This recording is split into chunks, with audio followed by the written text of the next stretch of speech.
Clara Ibáñez llevaba 11 años construyendo Dulce Clara, la pastelería que empezó en el horno de su piso de 20 metros cuadrados y que hoy tiene 12 tiendas repartidas por 3 provincias.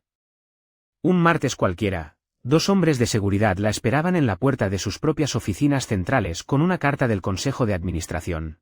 Quedaba apartada de la dirección con efecto inmediato, por un patrón sostenido de conducta hostil hacia el equipo, documentado en 14 quejas anónimas presentadas a lo largo de los últimos 3 años. Clara no había recibido ni una sola advertencia antes de esa carta.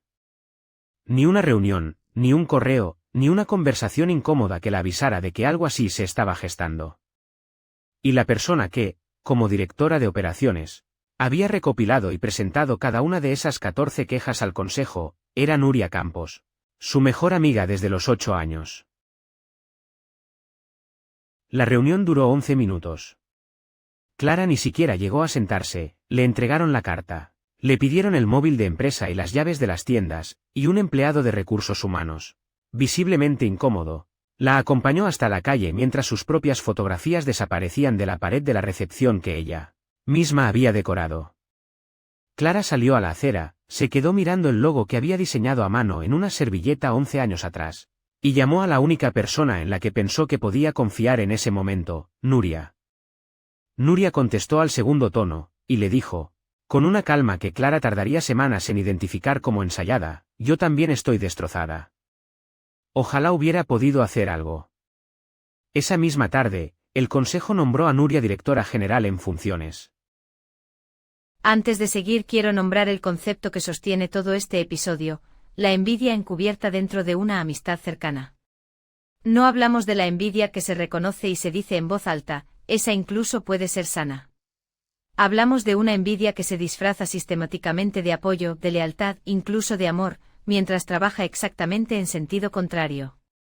Lo que hace tan difícil de detectar este patrón es que la persona que lo ejerce suele ser, en apariencia, la más presente, la más disponible, la primera en aparecer cuando algo va mal. Eso no es una contradicción con la envidia. Es muchas veces su mejor disfraz. Clara y Nuria se conocieron a los 8 años, en el mismo colegio, en el mismo barrio, y durante 26 años nadie las imaginó por separado. Cuando Clara montó el horno casero que sería el origen de Dulce Clara, Nuria dejó su trabajo estable en una gestoría para ayudarla, sin cobrar, durante 8 meses, mientras Clara horneaba de madrugada y Nuria organizaba pedidos, proveedores y las primeras redes sociales del negocio. Con los años, esa entrega inicial se convirtió en un puesto real, directora de operaciones, con un 20% de la empresa a su nombre. Pero en cada entrevista, en cada reportaje, en cada premio que Dulce Clara recibía, la narrativa pública siempre era la misma, 2 amigas que lo construyeron juntas, un titular bonito que, sin que nadie lo dijera en voz alta, siempre dejaba a Nuria un paso por detrás de Clara. La envidia encubierta rara vez nace de la nada. Con mucha frecuencia nace de una asimetría de reconocimiento sostenida durante años. 2 personas invierten un esfuerzo comparable, incluso Nuria renunció a un sueldo durante 8 meses, y sin embargo una acumula visibilidad, prestigio y una identidad pública propia, mientras la otra queda relegada al papel de apoyo, por bien pagado que esté ese papel. Quiero ser precisa aquí, esa asimetría no justifica lo que veremos que hizo Nuria después. La responsabilidad de sabotear a alguien es siempre de quien sabotea, nunca de quien es saboteado. Pero entender el terreno en el que crece la envidia nos ayuda a entender por qué a veces se necesitan años para que estalle.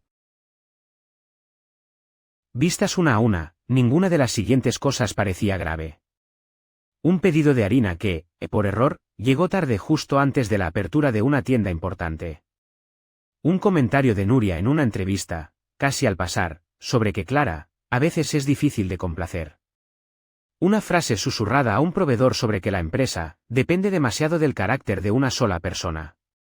Comentarios similares llegaron, con el tiempo, a oídos de 2 inversores que empezaban a interesarse por Dulce Clara, siempre atribuidos a gente del equipo, que prefería no dar su nombre. Y en cada uno de esos incidentes, sin excepción, Nuria era la primera en aparecer junto a Clara para consolarla, para decirle que no se lo tomara tan a pecho, que la gente exagera. Lo que describe Mateo tiene un nombre en la literatura sobre relaciones de poder, sabotaje relacional encubierto. Su característica principal es que cada acto individual es deniable, siempre se puede explicar como un error, una opinión sincera, una mala interpretación. Es la acumulación, y sobre todo el patrón, lo que revela la intención. Y hay un detalle que aparece de forma llamativamente consistente en estos casos: la persona que sabotea sea también, casi siempre, la primera en consolar a la víctima. No es casualidad ni es cinismo puro. Consolar a quien uno mismo está dañando cumple una función psicológica, permite a la persona seguir viéndose a sí misma como buena amiga, incluso mientras hace exactamente lo contrario. Lo que Clara no sabía es que, durante esos 3 años, Nuria había estado presentando al Consejo de Administración 14 quejas anónimas por escrito, redactadas para sonar como si vinieran de distintos empleados, describiendo un patrón de conducta hostil que Clara jamás había mostrado dentro de la empresa. Al mismo tiempo, Nuria había cultivado relaciones personales cercanas con los 2 inversores mayoritarios del Consejo, cenas, algún viaje de trabajo compartido, llamadas frecuentes fuera del horario oficial. Se convirtió, sin que nadie lo nombrara así, en el contacto interno de mayor confianza del Consejo, la persona a la que preguntaban, ¿cómo va realmente?, cuando Clara no estaba delante. Cuando llegó el momento de votar, Nuria ni siquiera necesitó estar en la sala. Este punto es clave y a menudo se pasa por alto: no hace falta ocupar el cargo más alto para controlar una decisión. Basta con controlar la información que llega a quienes sí tienen el poder formal de decidir. Nuria construyó durante 3 años una posición de intermediaria de confianza entre el Consejo y la realidad del día a día de la empresa. Desde ahí pudo dar forma, poco a poco, a la historia que el Consejo terminaría creyendo sobre Clara, sin necesitar jamás confrontarla directamente ni asumir la autoría visible de una sola acusación. 4 meses después del despido, una antigua administrativa de la empresa contactó a Clara. Le contó que, por un descuido en los permisos de una carpeta compartida en la nube, había visto durante unos días borradores de varias de las 14 quejas, guardados con el nombre de usuario de Nuria y con marcas de tiempo que no coincidían con las fechas en las que, supuestamente, las habían escrito los empleados anónimos. Con esa pista, la abogada de Clara solicitó y obtuvo esa carpeta mediante una orden judicial. Los metadatos fueron concluyentes: Nuria había escrito, o al menos reescrito de forma sustancial, las 14 quejas que habían servido para apartar a Clara de la empresa que había fundado. Descubrir esto no cierra la herida de Clara, la abre en una segunda ola de dolor distinta a la primera. La primera ola fue perder la empresa. La segunda es tener que revisar 26 años de amistad bajo una luz completamente nueva. ¿Desde cuándo empezó esto realmente? ¿Cuánto de lo que Clara recordaba como apoyo genuino era, en realidad, parte de la misma estrategia? Ese tipo de revisión retroactiva de una relación entera es, para muchas personas, más difícil de procesar que el hecho concreto del sabotaje. Clara citó a Nuria en un café neutral, lejos de las oficinas, sin decirle el motivo. Nuria llegó sonriente, hablando de un viaje que estaba planeando, como si los últimos meses no hubieran pasado entre ellas de la forma en que habían pasado. Clara, sin decir una palabra, puso sobre la mesa la carpeta impresa con las 14 quejas y el informe de metadatos de la abogada. Nuria la miró, y durante los primeros segundos lo negó todo. Después cambió de versión, dijo que la habían manipulado, que ella solo había organizado quejas que ya existían. Clara no dijo nada, solo esperó. Y entonces, tras casi 30 segundos de silencio que Clara recordaría el resto de su vida, Nuria bajó la mirada y admitió que estaba cansada de ser la otra, de ser siempre la amiga de Clara, y nunca alguien con nombre propio. Clara se levantó, dejó la carpeta sobre la mesa, y se fue sin decir una palabra más.